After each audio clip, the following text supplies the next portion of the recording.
Hi guys, um, welcome to my program where I will be doing the journey of my pregnancy, and I'm doing this because my mom passed away, and I want to feel like she's within the journey with me.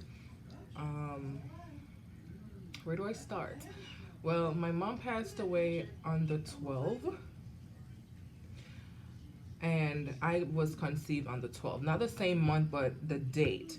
And it feels, it makes me feel like her presence is around. It hasn't been easy since she passed away because, like if I go to my doctor's appointment, she'll be the first person to like, hey mom, da da da da. So not having my best friend there, like, it's really hard, and I'm hoping that I don't break down during my documentaries. Um, so far in my pregnancy, I'm 4 months so far. It's been hard, because I'm high risk. I have a high risk pregnancy. I'm diabetic. So far I have to be going to the doctor like every 2 weeks for them to, check the baby. Um, they have me on insulin now. I have to be taking insulin like 4 times a day. And well, I had that with my previous pregnancy, you know. Um, I had spent like a week, almost a week in the hospital last month, I think. Yeah, last month because I had went there and my sugar was very high. So they told me that they would not send me home until the sugar went down. So I had to be there, and it was very, very hard for me because mom was not there. And I'll continue to say her name because the journey is with this pregnancy. I want her to feel like she's there, so I will be constantly calling her name. Um, so, yeah, I was there for a week, and they decided not to send me home until it was actually where they wanted it to be. So pretty much I was there like for almost a week, and then they have me on insulins now. I have to be taking that 4 times a day, and I have to poke myself 4 times as well with the blood sugar machine. Um, and I have to be documenting it so that each appointment that I go, they see the numbers, to know if the dosage that I'm taking is right or if they need to increase it or whatnot. I go to my appointments like every 2 weeks because I'm high risk, so they have to be, monitor me very, very closely. Um, so far, as cravings, like with my first daughter, like um, in the beginning of my pregnancy, like all I wanted was curry goat. Like I would eat curry goat, curry goat, curry goat. My mom, excuse me, I'm trying to do something right here. My mom would like buy like 10 pounds of curry goat like every Saturday, and she would bring it home, and I would cook it on Sundays, and I would just eat that for the whole time. And then the end of that pregnancy, it was just Popeyes, right? And during that pregnancy also, I had like cheese balls. I love cheese balls. Like one, the party snack cheese bars, like those will serve me like for a day. So like my husband, he would have to buy like 3, 4 cheese balls, and that would not last a week. And after that pregnancy ended, that was the end of cheese balls.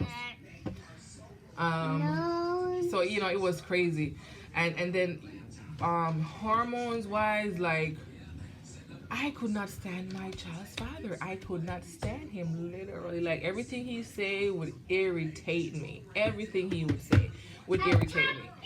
And then after the pregnancy, I look at it and I'm like, a lot of times when a man and a woman, they'll be so much in love, and when when the woman is pregnant, the men, they normally leave. It's because of that. So it's not really the woman that they cannot control what they're going through, and then men don't really understand, especially men that don't read a lot, and they don't realize that, hey, this is not her, this is just her hormones, this is just the pregnancy, so they leave. So that's why a lot of women are single without any baby fathers around. But so I thank God every day for him, because he stood around, and I think he pretty much realized that this is not her. This is not her. And he kept saying to himself, this is not her. So, yeah. With this pregnancy, like, it's okay with him. We talk like, we're best friends and whatnot. So that was pretty much different. Cravings wise, with this pregnancy, all I want is eggs and oatmeal. Like, I'll come home like 12 o'clock in the night from work, and all I want is just an egg sandwich or oatmeal. Mommy, I want to do this. I can't have curry at all. Like, curry literally upsets me with this one. So you kind of see like the difference, like, so because people always say like every pregnancy is different, and then you realize it is true. Because I'm really not going through the same process. With this pregnancy. What else is it? Steamed vegetables. I cannot stand steamed vegetables. And before, I love steamed vegetables. Before this pregnancy, I love steamed, but like this pregnancy, I cannot have steamed vegetables. Period. Curry. Period. I cannot have. So it's mostly eggs and oatmeal. The raw vegetable. Fish. I love fish. No, not fish. Fish. I love fish. Salmon, tilapia, snapper. Those are stuff that I'll eat now. Like chicken, I'm not fond of it now. I'm not fond of chicken now, and it's crazy. I'm telling you. What else so far? Yeah, so those are pretty much the cravings so far that I've had. My daughter, she definitely knows that I am pregnant, because she'll come, like every time when I come home, she just hugged me, and I literally had to take my clothes off and just lay there until she examines me or whatever she's doing, or do her baby talk, with the baby. So she pretty much knows that I'm pregnant. And I thank God every day for her, because I really don't know what I would do without her. Since, the passing of my mom, like, she's my rock, literally. She really is. And I thank God every day for her. So,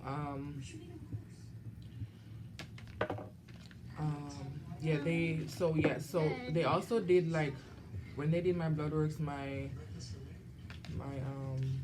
A1C wasn't where it's supposed to be, so I'm gonna do another blood works. I think it's either next week or the week after. No, I think it's the other week. So hopefully it goes down. The A1C is a part of being diabetic, so they have to check that as well. Yeah, so pretty much so far that's it, and I hope you subscribe to my channel so that I can, you can continue the journey with me, and each time I upload my videos, I'll have different stuff to talk about and tell you what's going on with my child. They keep telling me, do you want to know the gender yet? But I don't want to know the gender, and then my friends they keep telling me, why don't you do like a, what do you call it? Oh my God, I forgot the word. The gender reveal party, like. And I'm like, because I've never done that before, and I'm like, oh God, my mom isn't even here to do all that, but So they explained it to me and told me, you know, what it really was. So I don't know if I'll do it, but I don't want to know the gender yet. And everybody's like, oh, it's gonna be a boy, it's gonna be a boy, but I really want a girl. So maybe that's the reason why I don't want to know yet. But I think next month I'll have them tell me. Or, I don't know. But thank you for watching my show. Subscribe, tell your friends to join me on my journey, and I'll talk to you another time. Bye. Have a great day. And be safe with this coronavirus.